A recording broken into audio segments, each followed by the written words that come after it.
ก็จะเข้าว่าทะเลกองเพราะเรื่องหนังต่อรองว่าล่ะ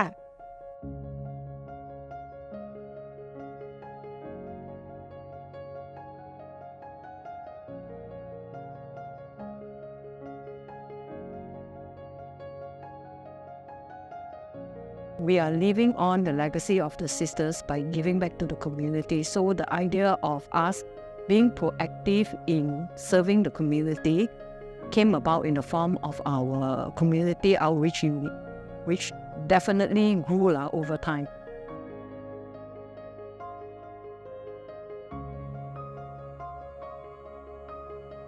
We have 3 different programs.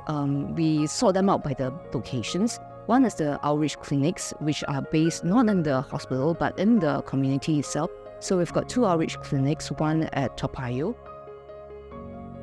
as well as one at Lingkok Bahru. They provide medical services as well as dental services, but they're more like GP services as well as basic dental services. So that's in the community itself, and that is available for whoever the social workers and social service organizations refers to us.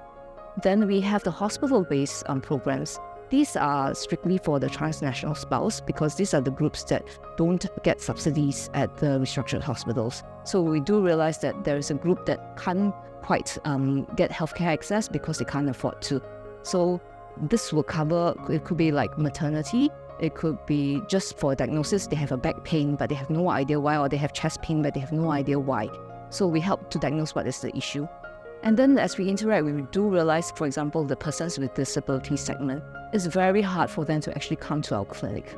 So what we do is we try to bring the service to them instead. So we have the off-site programs. So we do things like mobile flu vaccinations. So we do mass flu vaccinations with the different centers. It could be their day activity center, it could be disability homes.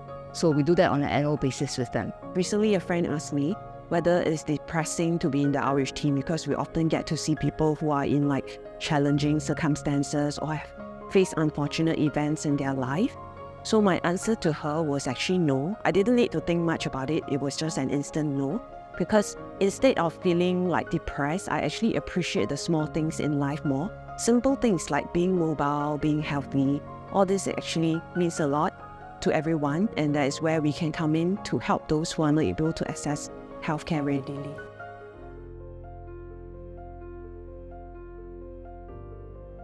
I can't afford to pay, because I'm not working. See, I'm depending on government assistance, So that's the thing like that. So what do you expect me to do? Someone?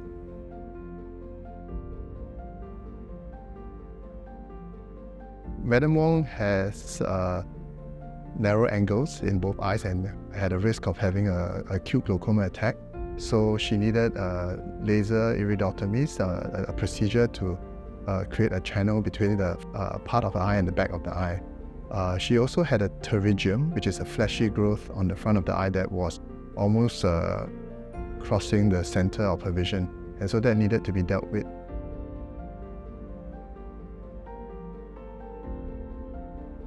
Now she's doing well.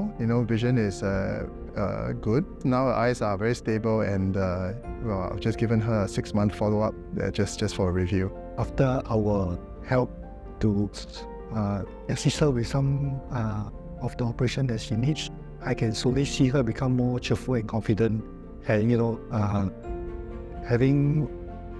being able to live her life more independently.